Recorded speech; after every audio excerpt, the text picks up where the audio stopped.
Be me, John, 28-year-old marketing analyst at a tech firm. Been here for 3 years, busting my ass every single day.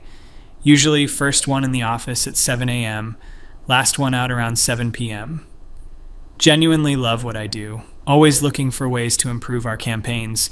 Work with this woman named Patricia. She's like 42 or something. Been with the company for 7 years. Oh boy, here we go.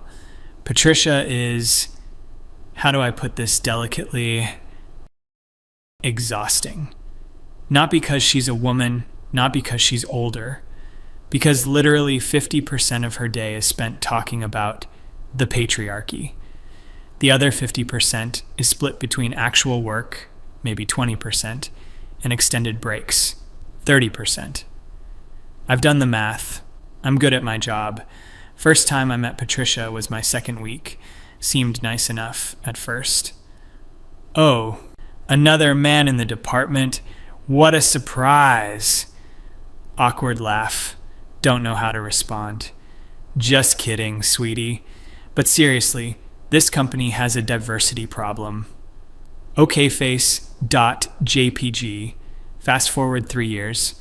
Patricia has made it her personal mission to educate everyone about gender inequality, which, sure, fine, important topic, but maybe not for 4 hours during work time, Patricia. Every single Monday morning, without fail. Did you all see that article about the gender wage gap? Proceeds to spend 45 minutes discussing it in the break room. Meanwhile, I'm actually at my desk working on the Henderson account. Our boss, Margaret, yeah, a woman, that'll be important later, keeps giving Patricia these looks. The please shut up and do your job looks. Patricia doesn't notice or doesn't care. My typical day, arrive 7 a.m., check emails, prep reports, analyze data, create presentations.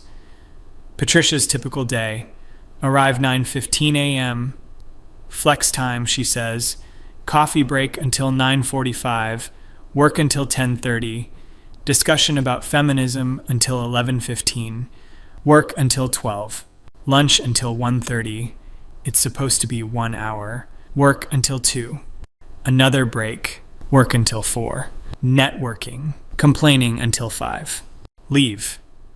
I've literally timed this, I'm not exaggerating.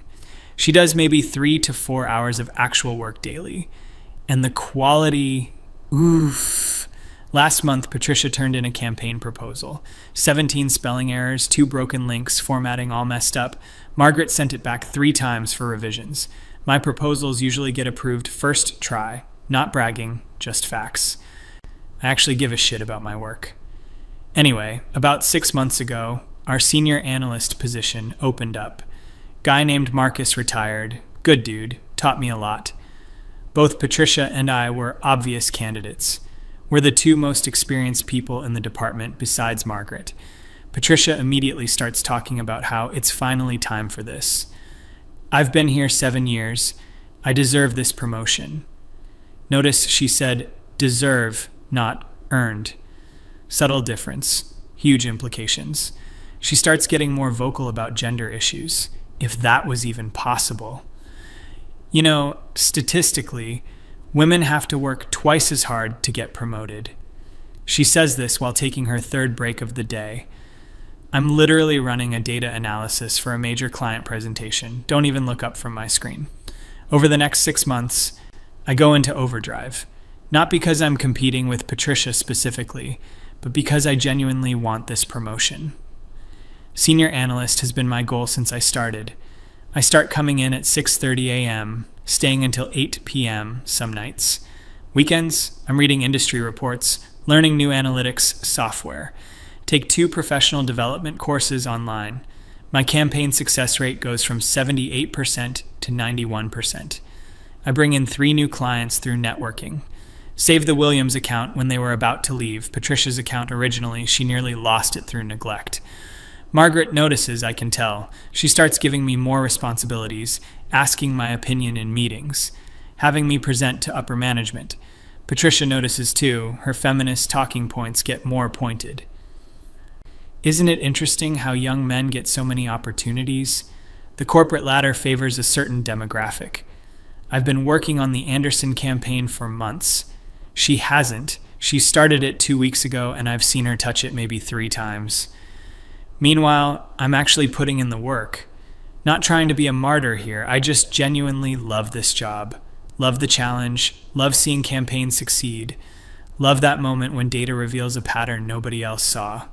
I'm a nerd, whatever, sue me. Patricia, on the other hand, extended lunch breaks become even more extended. She's always having important discussions about workplace culture, which means standing in the break room complaining. I've heard her entire speech about the patriarchy at least 50 times. Could probably recite it myself at this point. One time, our coworker Lisa, female, relevant, pulls me aside. John, does Patricia ever actually work? I've been here 6 months and I've never seen her complete a full project. I just shrug, not going to throw anyone under the bus. Everyone has their own process. Lisa rolls her eyes. Your process involves actually working. Hers involves complaining about people who work. Lisa gets it. About 2 weeks ago, Margaret calls me into her office. Oh shit, this is it. John, I want to talk to you about the senior analyst position. Heart is literally pounding.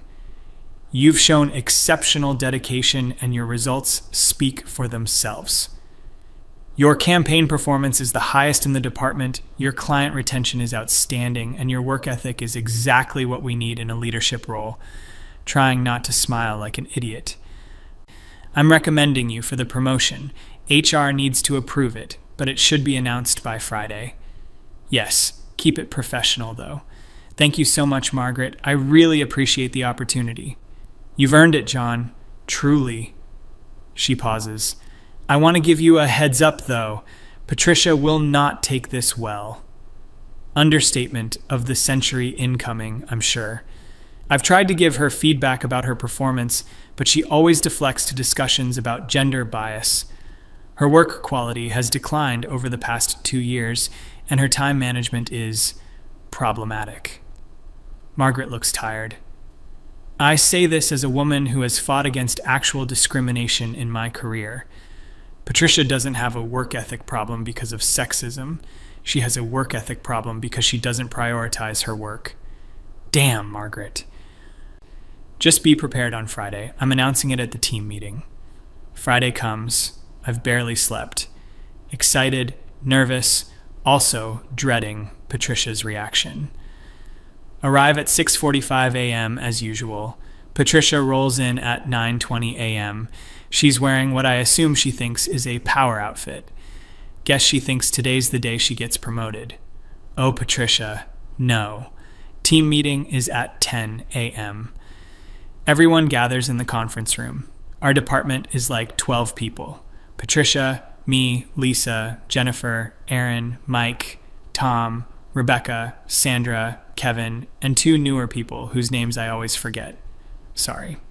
Margaret stands at the head of the table. Good morning, everyone. I have an exciting announcement.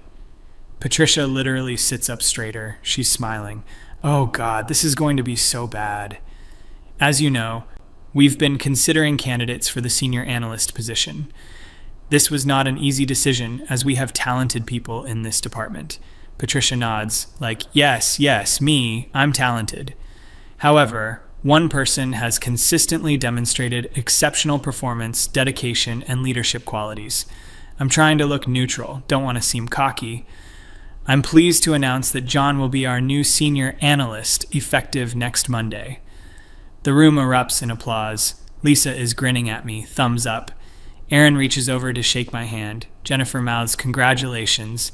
And then there's Patricia. Oh my God, Patricia's face. It's like watching a tomato have an existential crisis. Red doesn't even begin to describe it. She's gone from pale to crimson in approximately 2.5 seconds. The clapping dies down.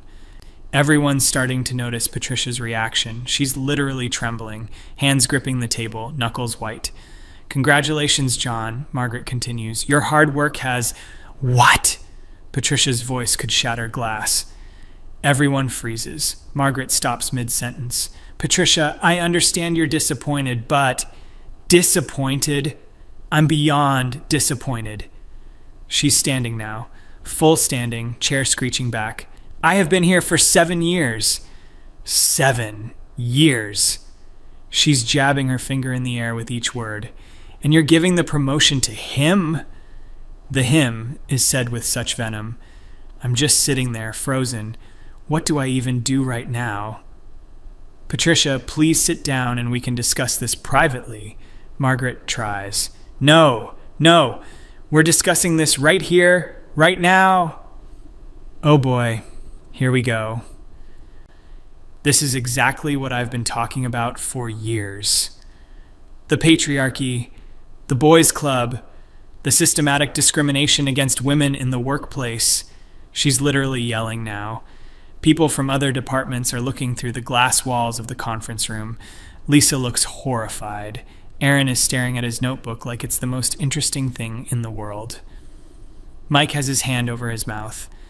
Patricia, your gender had nothing to do with this decision, Margaret says firmly.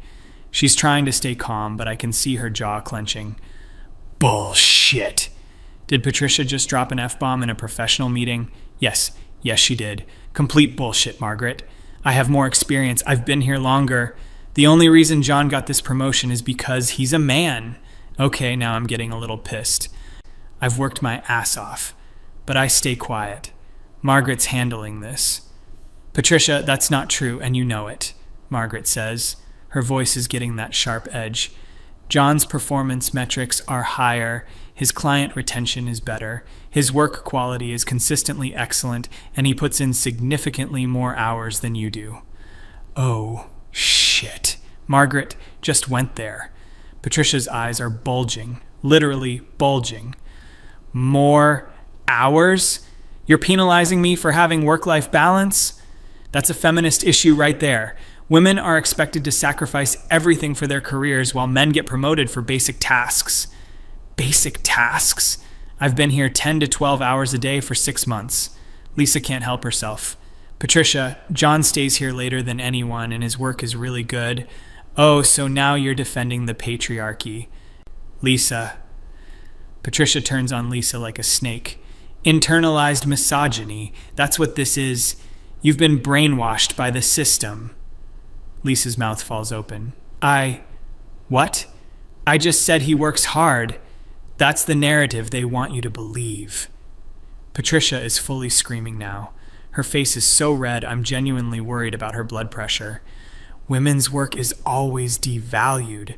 Always. We work twice as hard and get half the recognition. Jennifer quietly. But do you, though? Work twice as hard. Oh, Jennifer just threw gasoline on the fire. Patricia's head whips around so fast. What did you just say to me? Jennifer, to her credit, doesn't back down. I'm just saying, John is here before any of us and leaves after we're all gone. And your lunch breaks are like really long every day. That's because I'm having important conversations about workplace equality. In the break room?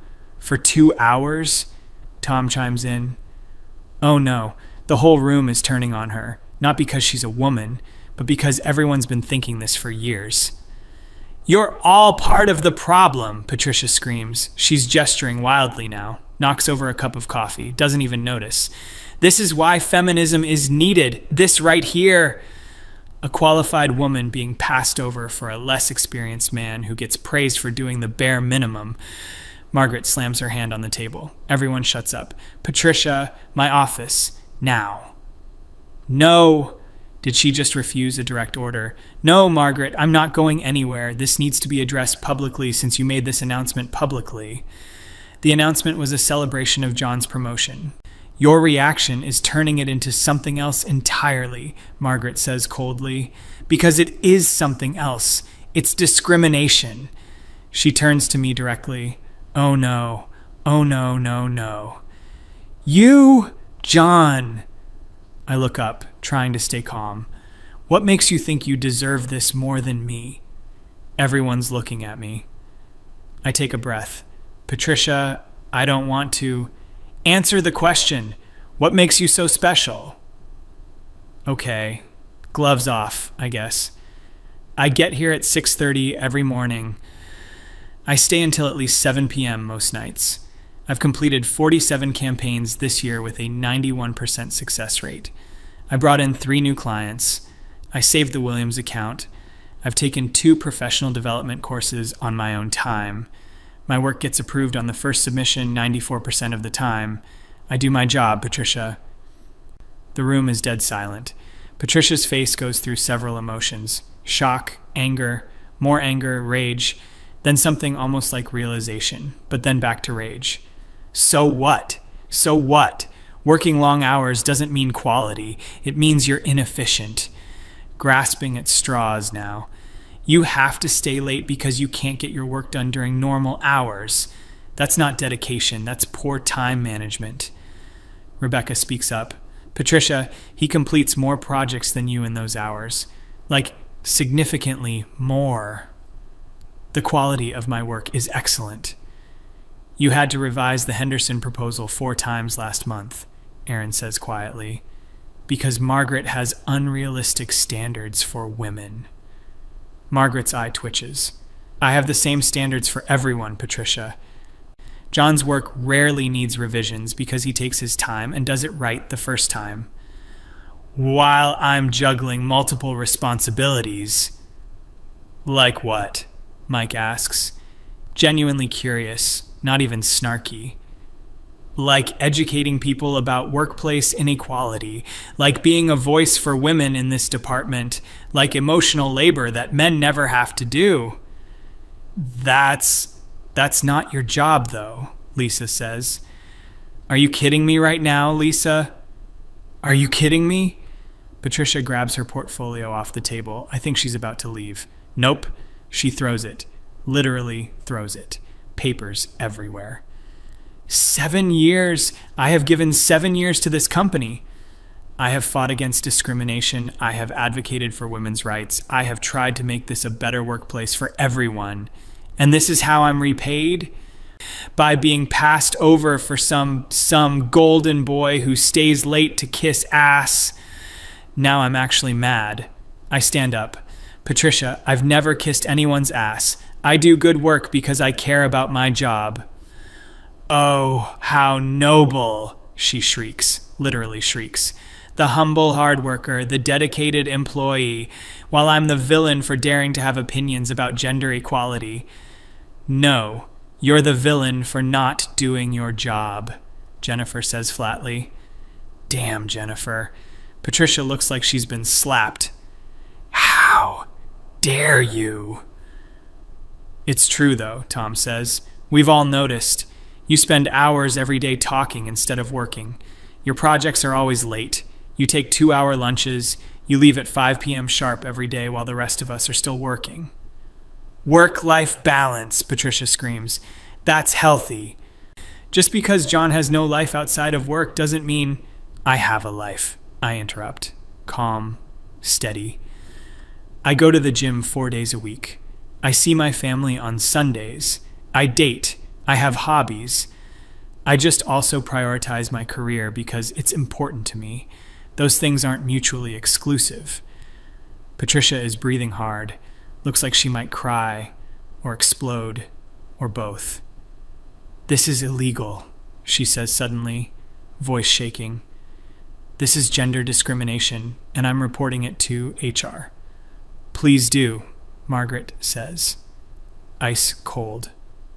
I have documentation of every performance review, every missed deadline, every complaint about your work quality and attendance issues. I also have documentation of John's exceptional performance. I welcome HR's involvement. Oh, damn, Margaret came prepared. Patricia's mouth opens and closes. No sound comes out. She's realizing Margaret has receipts. I also have, Margaret continues, emails from clients praising John's work. I have the time log showing his hours. I have his project completion rates.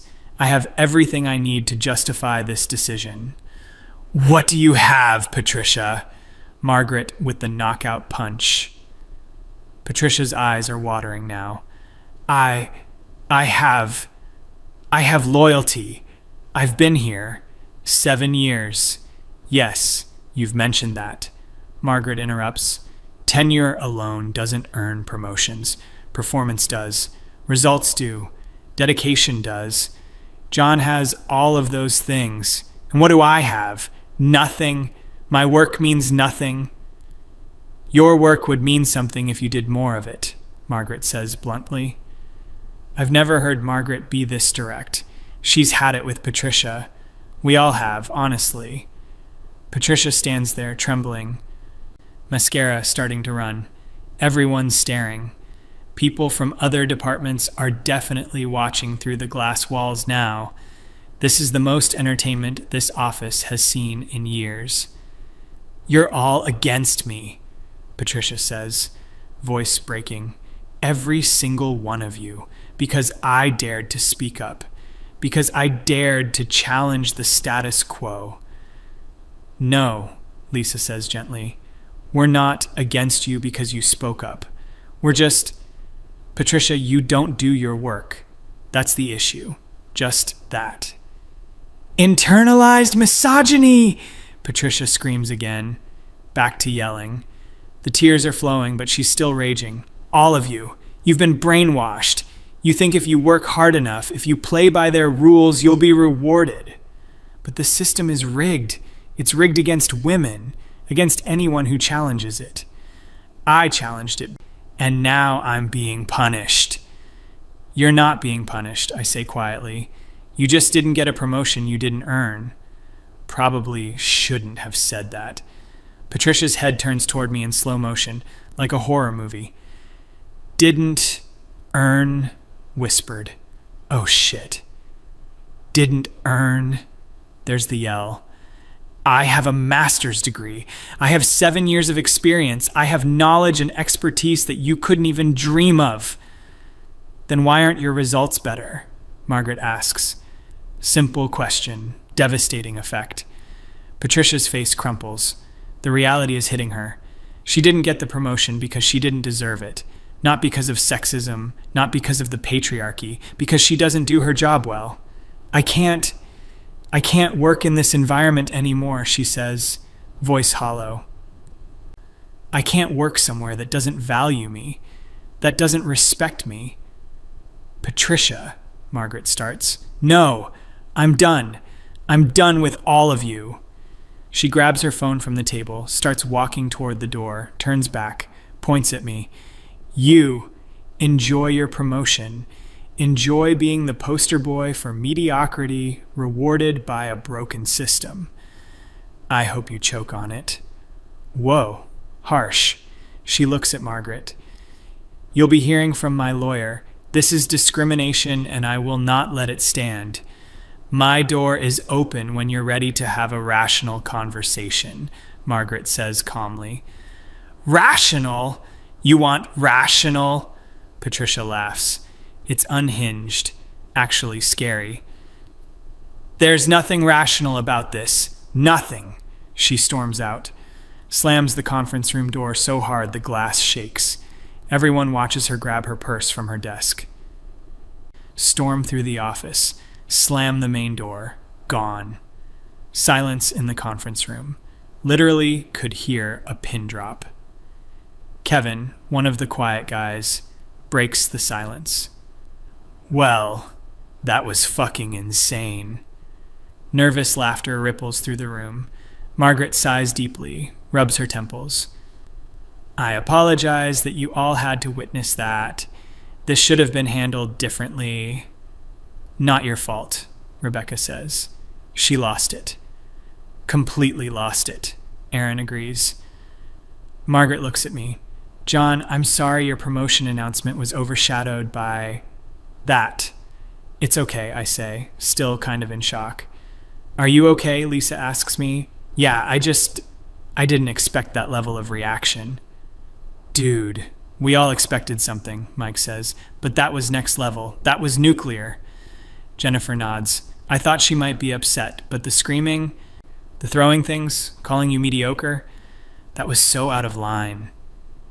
Do you think she'll actually sue? Tom asks Margaret. Margaret shrugs. She can try. She won't win. I have years of documentation showing her declining performance and poor work habits.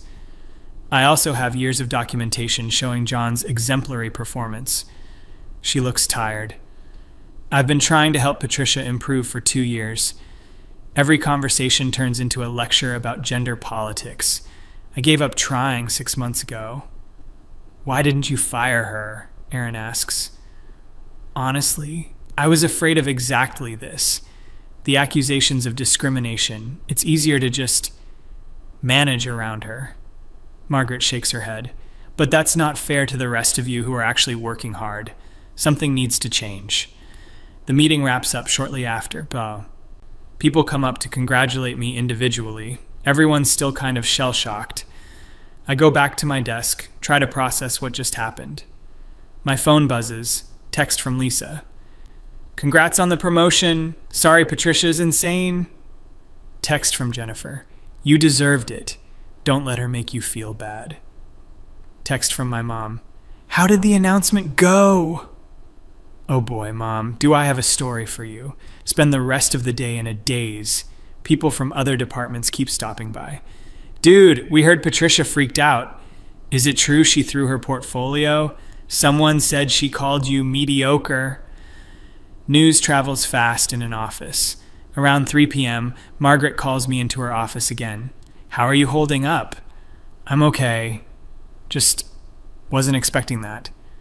I should have warned you more seriously. I knew she'd be upset, but I didn't think she'd have a complete meltdown. Margaret hands me a folder. This is for you. Your new responsibilities, salary information, start date as senior analyst. I open it. Holy shit. That's a nice raise. You earned this, John. Don't let Patricia's delusions make you think otherwise. Thank you, Margaret. She emailed HR already, by the way, filed a formal complaint about gender discrimination. Of course she did. HR wants to interview you next week. Just be honest about your work habits and performance. The documentation speaks for itself. The next few days are weird. Patricia doesn't come back to the office. Emails and sick Monday, Tuesday, Wednesday. By Thursday, there are rumors she's looking for a lawyer. By Friday, rumor is she's job hunting. The office is honestly more productive without her constant commentary. Lisa mentions it at lunch. Is it terrible that I'm relieved she's not here? It's so much quieter. I don't miss the daily lectures about the patriarchy, Jennifer agrees. I just miss the drama, Mike jokes. That was better than reality TV. HR interview happens the following Tuesday. I walk in nervous. It's Helen from HR and some guy from corporate. John, thanks for coming in. We're investigating Patricia's complaint of gender discrimination in the promotion decision. We just want to hear your perspective. I explain everything. My work hours, my project completion rate, my dedication. They ask about Patricia's performance. I'm careful here, don't want to sound vindictive.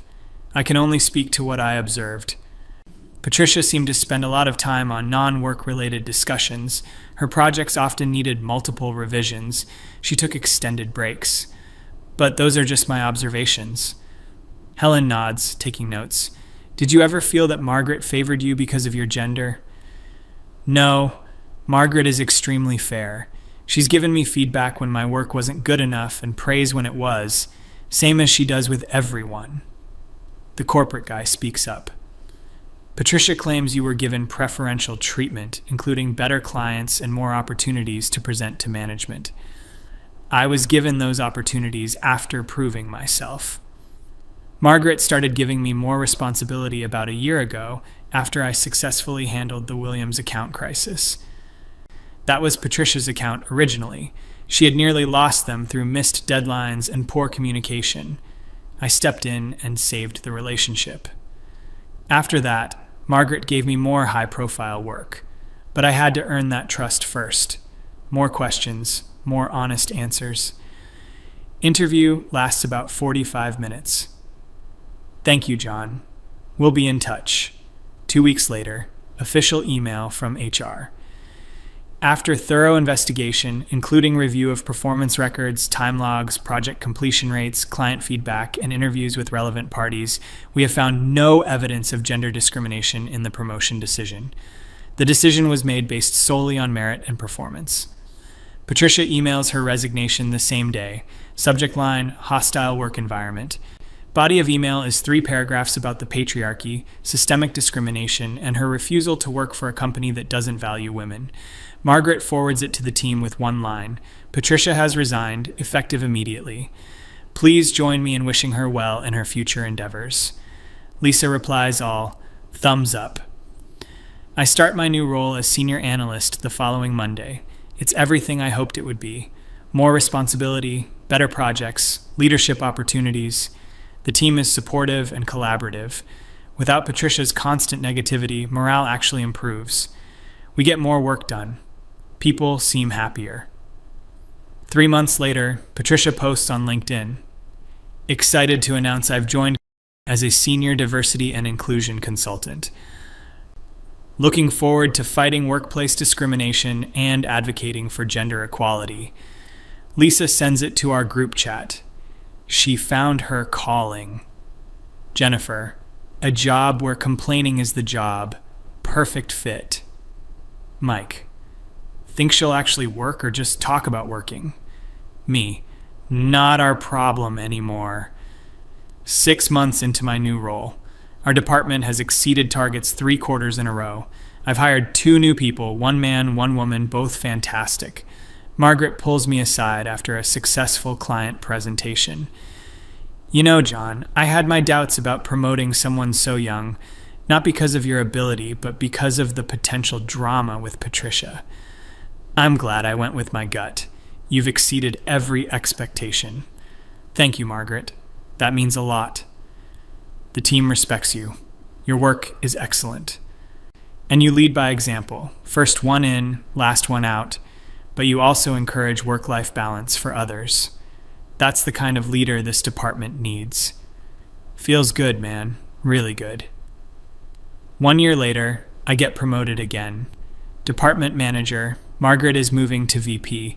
She recommended me for her position. This time, no drama.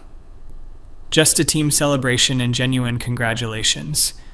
Sometimes I wonder what Patricia is doing, if she's happy as a diversity consultant, if she ever realized her meltdown was about her own shortcomings, not discrimination.